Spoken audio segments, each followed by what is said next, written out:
Merci d'avoir choisi TV5 Monde. Bienvenue si vous nous rejoignez dans 64 minutes. C'est l'heure du rappel des titres avec d'abord la libération de Serge Lazarevic. Il n'y a désormais plus aucun otage français dans le monde. Déclaration du président français François Hollande.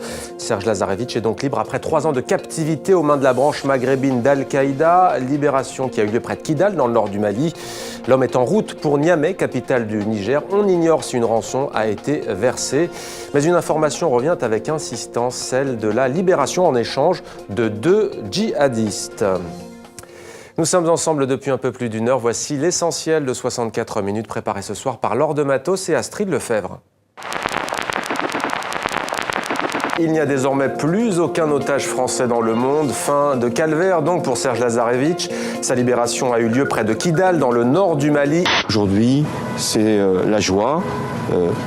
La fille de M. Lazarevic pourra le rejoindre à Niamey dans les meilleurs délais.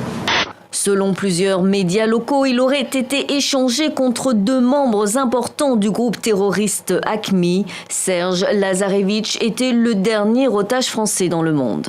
Je comprends effectivement que le gouvernement et le président de la République ne puissent pas dire officiellement nous avons payé. D'ailleurs, il est possible que l'État français n'ait rien payé, que ce soit des compagnies d'assurance, des entreprises ou autres. Cette bonne nouvelle n'est pas le signe d'une détente sur le terrain.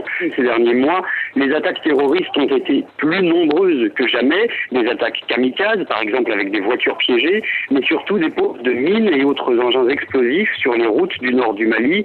Concrètement, tout clandestin qui entre en Israël pourra désormais être emprisonné durant 3 mois avant d'être transféré vers le centre de Holot, dans lequel il pourra rester jusqu'à 20 mois.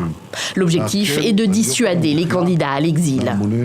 Raconter l'histoire, cette histoire de la guerre d'Algérie et de projeter ce film ici au Maroc, c'est tout un symbole. Le problème, c'est pas le peuple,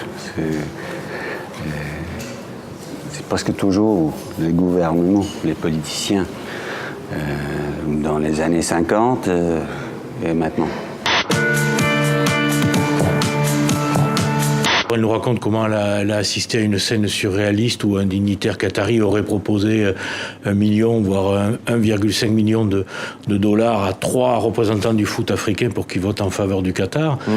Bon, le G20, c'est 90% du PIB mondial, ouais. C'est 0,1% des souffrances mondiales. Est-ce qu'on peut régler les souffrances mondiales en l'absence des États qui en sont directement concernés? C'est déjà une question.